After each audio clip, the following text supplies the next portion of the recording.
Hey, welcome back to my channel, and today I'm going to be giving you my thoughts on Love and Marriage Huntsville Season 3 Reunion Part 2. Before we get started, if this is your first time here, hello, please don't forget to subscribe to the channel and turn the notification bell on so you don't miss out on any more of my videos. Like this video if you enjoy this type of content, and drop down in the comments and tell me your thoughts on tonight's reunion. I did not give y'all my thoughts on Reunion Part 1 because, as y'all know, I had just had the baby. But let me start this review off by saying that Carlos is doing what needs to be done, okay? Carlos is doing a great job as the host because he's asking the questions that we all really want to know, and he's not playing games with them. So let's go ahead and get into tonight's review.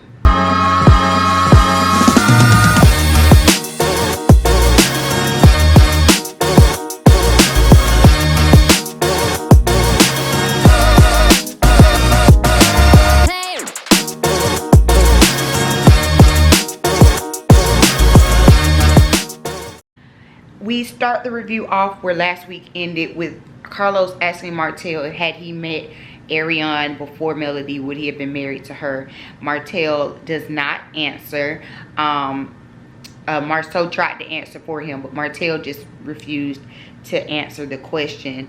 And Melody says that Martell, she doesn't believe that that is what happened. Martell wanted both of them. He wanted Melody and he wanted Ariane, and I completely agree with that. If he wanted Ariane so bad, then he would be with Ariane. And Melody even asked if you know, he did want her, why is he still out there dating? So that lets us know, for those of you, because I feel like I knew he wasn't, he was still out here in these streets. But for those of you who did not know, that's just confirming that even though Martell and Melody are divorced, and he has every opportunity to, you know, make an honest woman out of Ariane, he's still out here dating. He's still doing what he wants to do. Melody says that he told her that he would never marry Ariane, and honestly, I truly believe that. I don't know if he believes that, because I don't know if he believes anything that he says, or actually the sad part is he does believe the lies that he tells. But I do truly think that he wanted to have his cake, he wanted to eat it too, and now the allure, like the taboo, that extra little feeling of going to her, it's not there anymore. You know what I'm saying? So there's no temptation there. There's nothing extra there that's going to make him have to be with Ariane. Y'all get what I'm saying? So like, I don't see them ever actually being in a committed relationship, and it's sad that he just blew up his whole family. So they ask the other men in the cast, or Carlos asked the other men in the cast, if they had been around the side chick, Miss Ariane, and Marceau says that yes, he had been around her, that they were taking like a guy's trip to Atlanta, and he had, like, she like popped up or something and he saw her, and that Martell was a completely different guy with her. So apparently when Martell is around the side chick, he is a completely different man. Let Marceau tell it. And Melody says this is not her first time hearing that, and he is more aggressive, is how Marceau described it, which says a lot, because I feel like around Melody, Martell took a beta position. Melody definitely does seem more like an alpha female. She seems like she was more of the lead, more of the leader, and that could have been part of what was attractive to Martell. He could be the, you know, he could be the alpha. He could have someone who was more docile and submissive, and part of that could have been because she was younger than him, and you know, it's just a completely different dynamic. I think that and a lot of us have said this from the beginning, Ariane seemed to play more into Martell's ego. You know, it's this manly thing that he just wants to, this dominance that he kind of seems like he wants to exude, that Melody just was not letting him have. So when Marceau said that he just seemed more aggressive, that's just what it sounded like to me. So then the question was asked, how long did Marceau know about this side chick? And he said he knew for a few months before Melody found out about it initially. And so then I was instantly like, well, when did Tisha find out? Because if you knew, you know, a few months before, you didn't talk to your wife, like, what was up with that? And another thing, when they asked about it, had anyone been around the side chick, Marceau said he did. Maurice said he did not. He had not been around the side chick. Meanwhile, later on in the reunion, when they're out, like when they're back in the back room for lunch, Maurice admits that he had been around the side chick. He said he hadn't seen no interactions between Martell and the girl, but he had seen them together before. So my question is, Maurice, why did you lie on the stage? Because that means you had been around them. Marceau really was like telling on this portion.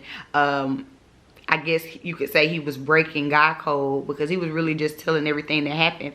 And a part of me feels like that to me confirms that there has to have been some type of dirt between Marceau and Martell. Like, even though I do not believe that the comment about Martell saying that Marceau had 20 girlfriends, I don't believe that it was 20. I don't believe that it was 20.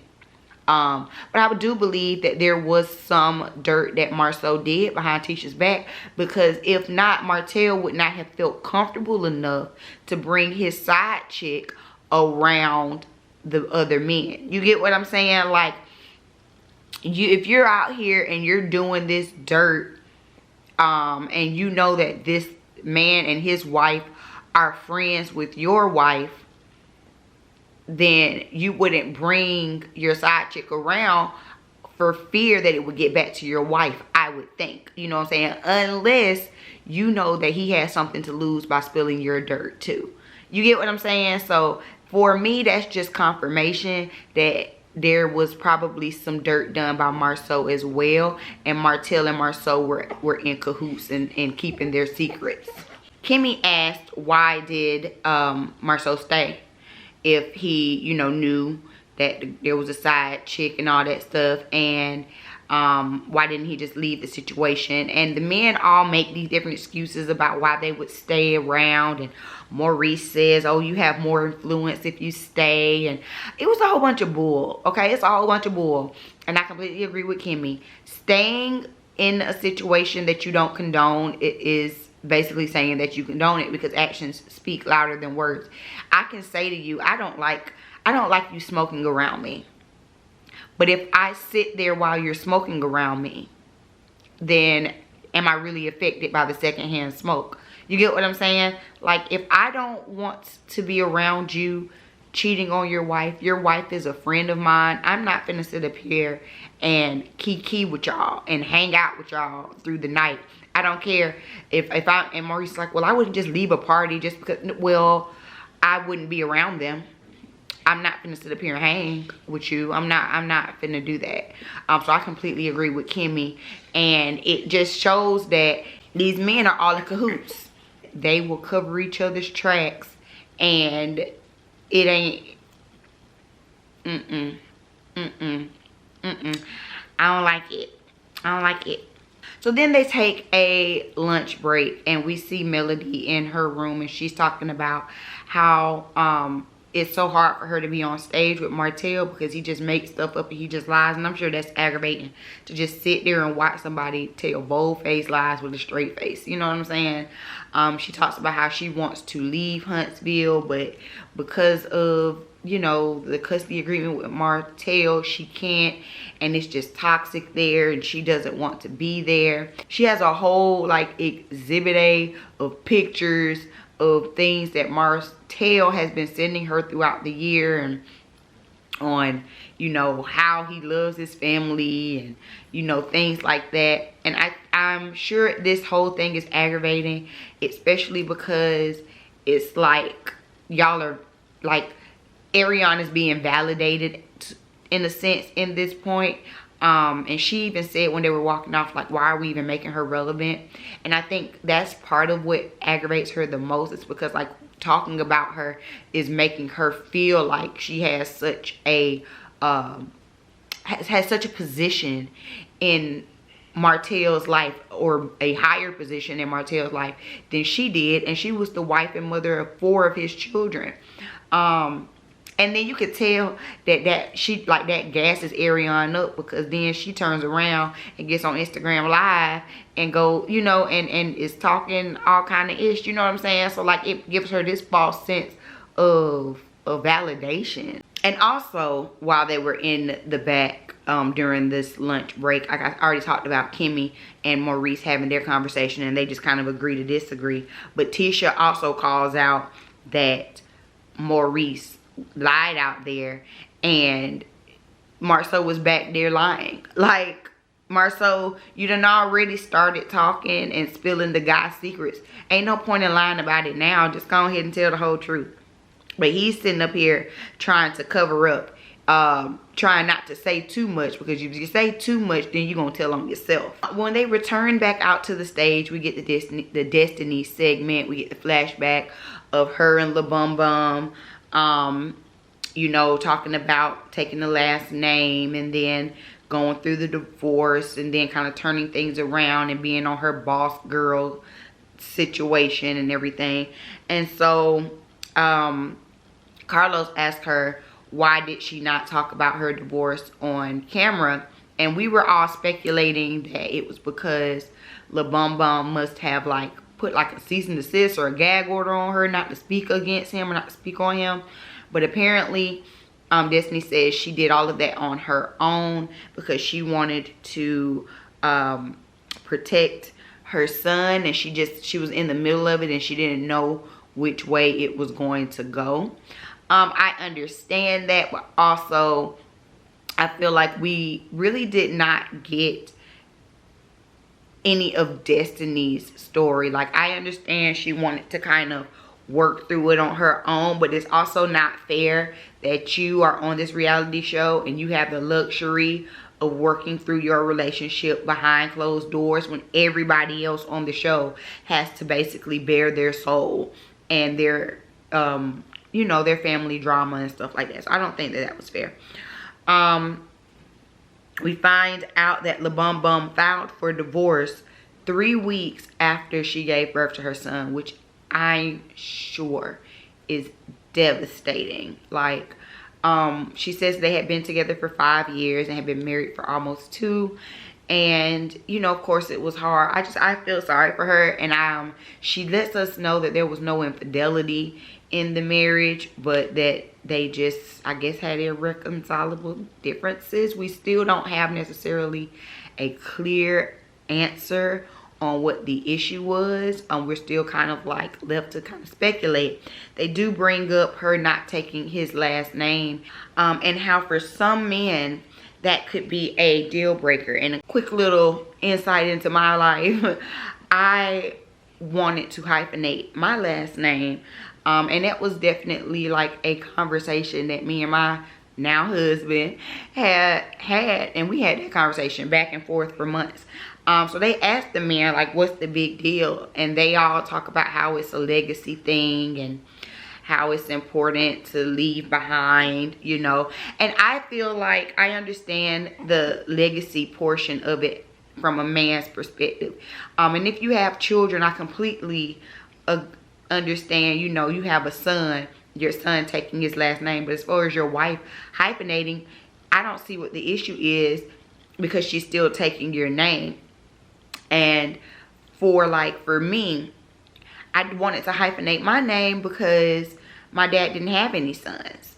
So I wanted to still kind of have a piece of my father living on with me, just because, I mean, it's going to end with my father. He doesn't have any sons. And so just like my dad wants legacy, you know, I want to be a part of the legacy for him as well. And also, I don't think men realize, like, when I changed, like, I'm just going to speak for me. When I changed my name, it was like a little piece of me was like, it was like, I don't want to say a piece of me died, but like, it was just like, I did mourn, Brittany Stokes. You know what I'm saying? I did mourn her because I'm like, dang, I've been Brittany Stokes my whole life. Like, you know, like 20 plus years of this name, and now I'm gonna be a whole different person. Of course you're the same person, but you know what I'm saying, I'm gonna be like a whole different person. Like, it took a minute for me to wrap my head around that, because I'm no longer Brittany Stokes. You know what I'm saying? I was able to and clearly compromise between me and my husband, because he was not here for the hyphen, y'all. Like, I lost the battle when it came to my hyphen. I lost the battle, but I wanted to make sure that my Stokes lived on, so that's why we have B Stokes styling. You get what I'm saying? So like, I was still able to kind of hold on to my maiden name in a sense, but just like men want you to take their name, sometimes it's important for the woman to keep that for herself. So I get it could be a deal breaker, because like I said, clearly I changed my name. Like, clearly I gave in to it. Y'all drop down in the comments and tell me your thoughts on women changing their name during marriage. Do you think it's a big deal if they get a hyphen? Do you think that they should automatically change their name? You know, just tell me your thoughts on that. Or, I mean, y'all could be out here like Jalen and Fallon, honey, and he taking her name, okay? But anyway, moving on. When they were talking about the last name, there ended up being a little bit of a back and forth between Marceau and Destiny, because I guess Marceau was speculating on why their marriage ended, because like I said, we still have not gotten a clear explanation as to why their marriage has ended. And Destiny going back, and they're like, Destiny, you have BDE, you know. She is very much so an alpha female, and she said, you know, she's gonna take the right man to make her want to be a beta. I think that it definitely takes a special man to be with a woman who is an alpha type female. To A-type personalities or alpha type personalities, there can always be like a bunch of this, and someone has to be okay with being more leader and being more submissive. And I know that, like, and that's a touchy subject too when you think about it, because you know, you have women who are like, well, I need a man that's going to make me feel like a woman, which I think is very important, but I think that can be very intimidating. And at the end of the day, Destiny says that she's not dating. She's open to dating, but she's just, you know, living her best life right now as best she can. So I thought that was interesting. I don't think, like, as alpha as Marceau is when it comes to Tisha, he would not be able to handle a Destiny. And to be honest with you, like I said, I just don't think two alphas, someone has to take the more laid back, step back role, and it takes a special type of man to pull that out. And it's not always someone who is aggressive. It tends to be someone who's not as aggressive, but is stern in a way that is commanding. You get what I'm saying? Like, it's a fine line. But anyway, moving on. Then we see the Whitlows come out, honey. You know, our least favorite new couple. And Carlos talks about how the audience has definitely had a major reaction to the Whitlows. And even to the point where some people have signed petitions to get Tiffany kicked off for the next season. Now, don't get me wrong. I don't like Tiffany. I don't necessarily want to see her back next season. Would I go out of my way to sign a petition for her to get kicked off of the show? No, I wouldn't do that. But I don't want to see her next season. I don't feel like her husband brought anything substantial to the show. I don't. Carlos says that the Love and Marriage Huntsville audience does not like change, that even when Destiny came in, they were dragging Destiny, so maybe it's just going to take some time. I think that when new people come into the group, especially new people who have watched the show, which the Whitlows have, you know, said they watched the show before, I think they come in wanting to make a splash and wanting to solidify their spot, and sometimes you can come in too hot. It's really, especially, and this is with any show, with any type of ensemble cast, it's really hard to come into a group of friends and ease your way in effortlessly. There's not many people that have done a good job at doing it.